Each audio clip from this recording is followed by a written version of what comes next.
قد نرى تقلب وجهك في السماء فلنولينك قبلة ترضاها فول وجهك شطر المسجد الحرام. Allah subhanahu wa ta'ala dit قد نرى تقلب وجهك في السماء, que nous voyons très certainement, ô prophète d'Allah, nous voyons très certainement ton visage qui se lève vers les cieux, dans cet espoir que j'envoie l'ordre de changer de qibla. Ô prophète d'Allah, nous savons qu'est-ce qu'il y a de ton cœur, et nous savons pertinemment que tu veux changer de direction, te diriger vers le Bayt al-Maqdis pour faire la prière, choisir la même Kaaba que les autres religions. Cela ne te plaît pas, tu veux ta Kaaba à toi, pour montrer que ta religion, c'est la vraie religion, la religion qui n'est pas falsifiée, la religion qui vient directement d'Allah subhanahu wa ta'ala. Tu veux la Kaaba, la maison d'Allah comme qibla, nous le savons très certainement. قد نرى تقلب وجهك في السماء فلنولينك قبلة ترضاها. Alors sache, ô prophète d'Allah sallallahu alayhi wa sallam, que très certainement, très prochainement, nous allons te diriger vers cette qibla que tu aimes tant, vers cette direction que tu apprécies tellement.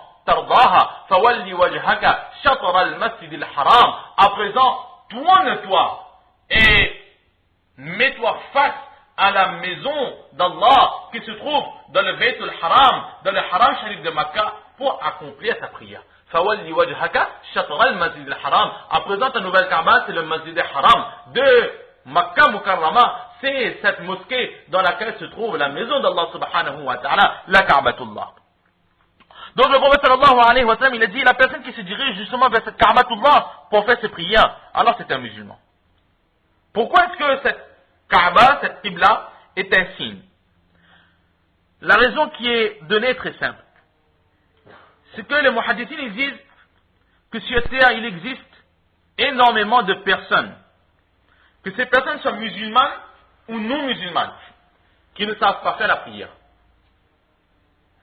Allons voir un non-musulman et demandons à cette personne d'accomplir la prière comme un musulman.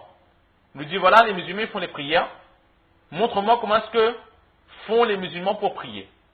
Cette personne répondra très certainement que je ne suis pas musulman, donc je ne peux vous répondre. Mais maintenant, si on pose à ce non-musulman cette question, quel est le lieu sacré des musulmans? Ou encore, si on pose la question, vers où se dirigent, ou vers où doivent se diriger les croyants musulmans? Alors très certainement, ils vont toujours dire vers la Mecque, vers la Kaaba, vers ce bloc noir. Chacun aura une définition, mais plus ou moins chacun va se rapprocher, chaque réponse se rapprochera, et chacun essaiera d'expliquer que le musulman doit se diriger vers la Kaaba. Ce que les muhaddithines veulent dire, c'est que beaucoup de personnes ne connaissent pas comment faire le namaz, mais la majorité des personnes connaissent que le lieu saint des musulmans, le lieu saint de l'islam, c'est la Mecque, c'est la Kaaba, c'est le Haram Sharif de Makkah. Alors automatiquement, si quelqu'un se dirige vers ce lieu saint des musulmans, cela voudra dire qu'elle respecte ce lieu. Et si on respecte la Ka'batullah, cela voudra dire que l'on respecte Allah. Et si on respecte Allah, cela voudra dire que l'on adore Allah. Et si on adore Allah, cela voudra dire que nous sommes de vrais croyants d'Allah subhanahu wa ta'ala. Donc c'est pour cela que dans ce hadith aussi, le prophète sallallahu alayhi wa sallam, il a cité le fait de se diriger vers la Kaaba, vers la Qibla, comme un signe déterminant la croyance des musulmans. Donc, juste à ces mots, Man salla salatana wastaqbala qiblatana, le prophète sallallahu alayhi wa sallam, il nous demande d'accomplir les prières comme Allah subhanahu wa ta'ala, il nous l'a ordonné. Et s'il s'est satisfait tout simplement du namaz et qu'il a aussi omis ou il a volontairement, il n'a pas cité les autres obligations, c'est que le namaz, comme le musulman il le fait, c'est une prière que l'on trouve simplement et uniquement dans la religion musulmane, dans l'islam. Dans aucune religion, nous ne pourrons voir des croyants qui prient comme un musulman. La façon que l'on fait avec la position debout, le qiyam, la lecture du Coran, le ruku, la position courbée, les prosternations, le sidda, le qaïda, la position assise, il n'y a que les musulmans qui le font. Les autres religions ne le font pas. Alors que le jeûne, les autres religions aussi le font. Les chrétiens aussi font le jeûne. Le monde, dans les autres religions, le fait. Même des personnes qui ne croient pas en Dieu, ils vont parfois donner de la charité. Le pèlerinage, dans presque toutes les religions, nous pouvons trouver un pèlerinage qui est obligatoire que l'on doit faire. Donc les autres piliers de l'islam, c'est-à-dire les autres actes d'adoration, on peut les retrouver dans les autres religions. Avec peut-être une certaine différence, mais on les retrouve quand même. Alors que le namaz lui-même, la façon que l'on fait, dans aucune religion, on ne pourra le retrouver. C'est pour cela que le prophète sallallahu alayhi wa sallam, il n'a cité que le namaz comme signe des musulmans. Parce que s'il aurait dit le jeûne, alors les chrétiens auraient pu dire aussi, nous aussi on fait le jeûne, nous sommes des musulmans. Les personnes qui font le pèlerinage dans certaines religions polythéistes, ces croyants ont aussi un pèlerinage à accomplir. En lisant ce hadith, ils pourraient dire que nous aussi on fait le pèlerinage, nous sommes des musulmans. Donc c'est pour cela que le prophète sallallahu alayhi wa sallam, il a volontairement cité un acte que l'on retrouve que chez les musulmans. Et cet acte, c'est le namaz. Ensuite, parmi les signes du musulman, le prophète sallallahu alayhi wa sallam, il a parlé de wa akala zabihatana. La personne qui consommera de la chair ou de la viande des animaux que nous aurons sacrifiés, c'est-à-dire que nous les musulmans, nous aurons sacrifiés. Pourquoi? Parce qu'en général, les personnes d'autres croyances, ils n'ont pas pour habitude de manger la viande des animaux que les musulmans ont sacrifiés.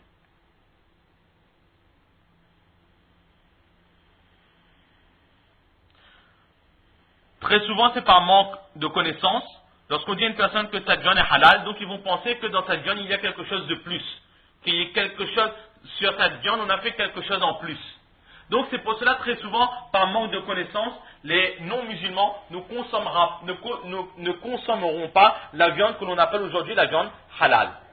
Alors que pour rendre une viande halal, il suffit tout simplement d'égorger un animal en coupant 3 veines précises, et en lisant les paroles de l'initié d'Allah subhanahu wa ta'ala. Donc, le prophète sallallahu alayhi wa sallam, il a volontairement cité le fait de manger de la viande qui a été coupée par un musulman, d'un animal qui a été égorgé par un musulman, quand en général les non-musulmans ne consomment pas cette viande. Et même si aujourd'hui on peut voir un petit changement dans la société, à l'époque du prophète sallallahu alayhi wa sallam, les juifs et les chrétiens ne consommaient pas la viande des animaux qui avaient été égorgés par les musulmans. C'est donc pour cela que le prophète sallallahu alayhi wa sallam, dans le hadith, il a précisé ce point. Parce que cette qualité de viande-là, ce ne sont que les musulmans qui mangent.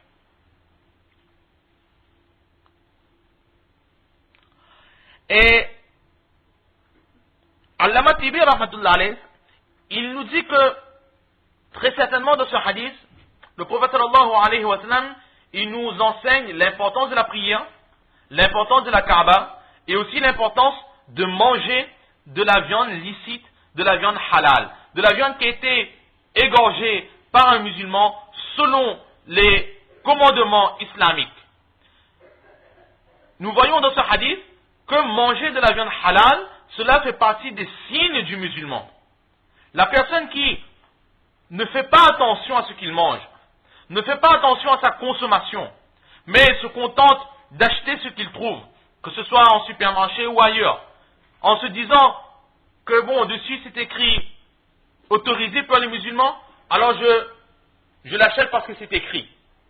Alors ça c'est aussi une très grosse faute de la part des musulmans. Mais au contraire, les musulmans, par ce hadith, voyons, qui consomment de la nourriture licite, de la nourriture halal. Donc nous voyons que dans ce hadith, par la lumière de ce hadith, nous voyons que chaque musulman se doit de vérifier la provenance de sa consommation. Est-ce que ce que je consomme est licite ou pas? Est-ce que ce que je consomme est halal ou pas? Ne pas simplement se satisfaire de regarder les autres. La masse consomme ça, donc ça doit être halal. La masse consomme ça, donc ça doit être licite. Non, mais au contraire, nous devons vérifier, regarder, se référer aux responsables et regarder si vraiment ce que nous consommons est licite ou pas. Et vraiment, si aujourd'hui la foi des musulmans, le iman des musulmans ne cesse de faiblir, c'est très certainement à cause aussi de notre consommation.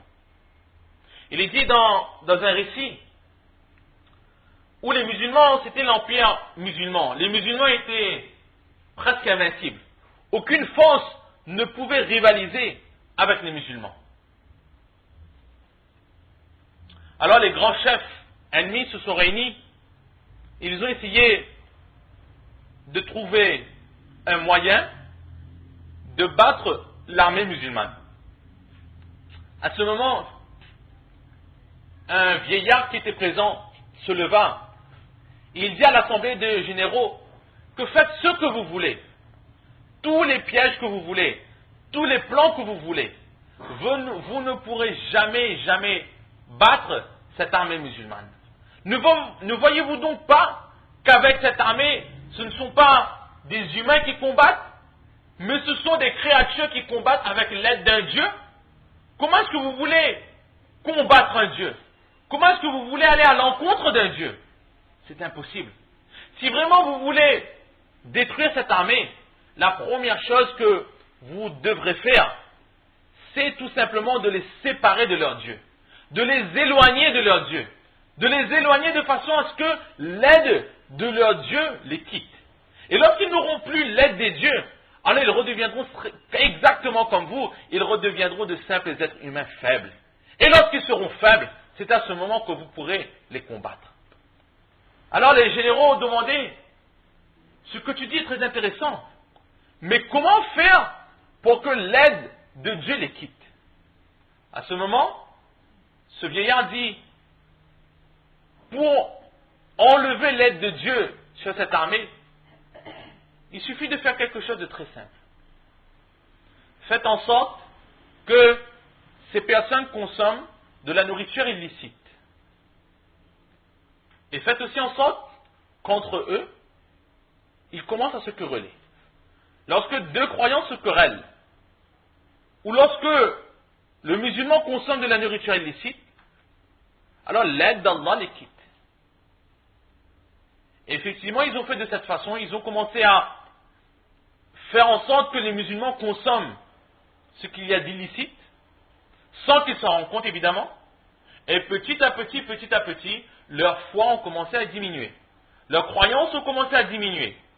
Leurs pratiques ont commencé à diminuer. Et lorsque tout cela petit à petit commence